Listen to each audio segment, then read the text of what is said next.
Hello, I'd like to welcome you to our short video that is going to explain the eConsent process that's coming to the Rotherham NHS Foundation Trust in the near future.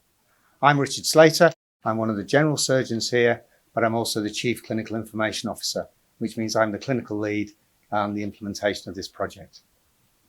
And I'm Lauren Barlow, I'm Digital Sister for Critical Care and Theatres. I work closely with Health Informatics and I'm also a clinician on the project Helping Support and Implement eConsent.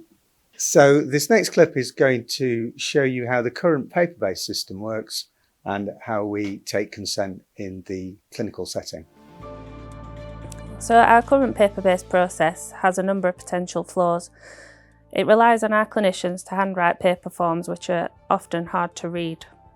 Paper forms often rely on the clinician's experience to ensure risks and benefits aren't missed. The forms are often time-consuming and very easily misplaced. So these forms are very hard to audit. Paper consent forms are difficult to demonstrate information given to patient at the point of consenting. It is difficult on the paper forms to capture the information that the patient has been given. Hi, I'm Lauren, I'm your nurse. Today we're just going to go through your consent for your procedure, what you've got booked in tomorrow, if that's all right. The new electronic system has a number of potential benefits over the old paper-based system. The system launches in context from the electronic patient record, ensuring that the patient's correct details and demographics are always captured, thereby eliminating potential risks. The system will automatically bring up a list of your most commonly performed procedures. The risks and benefits of these can be pre-configured into the system to ensure completeness of the consenting process. Additional patient-specific information can be added into the system in compliance with Montgomery principles. The system can also be preloaded with the IDO patient information leaflets or any departmental specific information leaflets that you currently use. The system does capture then whether or not the patient has been able to receive this information, and an audit process is thereby captured. Once the consent form has been completed, a copy of that form is then uploaded into the electronic patient record, ensuring that no consent forms are ever lost. So Ian, we've gone through the form, gone through the procedures, okay? I'm going to sign it now to say that I'm happy that I've explained everything to you fully.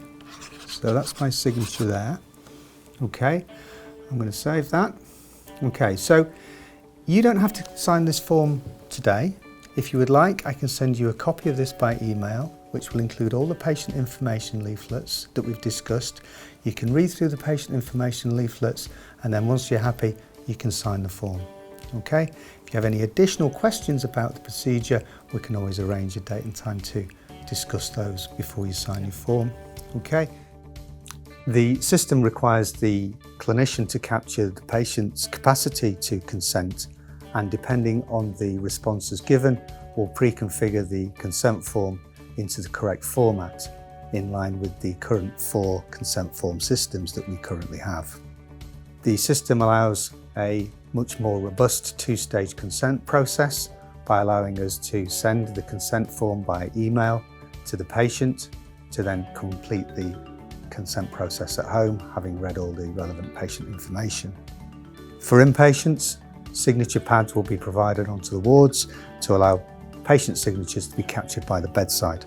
The system also allows the ability to review previous consents and what supplementary information has been given to the patient. We can pre-configure the system with a standardised set of risks and benefits and alternatives to any intended procedure. This improves consistency across the organisation and removes unwarranted variation. This carries considerable medico-legal advantages for the organisation, as previously incomplete, illegible or inaccurate consent forms have led to medico-legal challenges, and this process will reduce some of that risk. Thank you for watching. As you can see, the new system will bring considerable advantages for patients, clinicians and the Trust.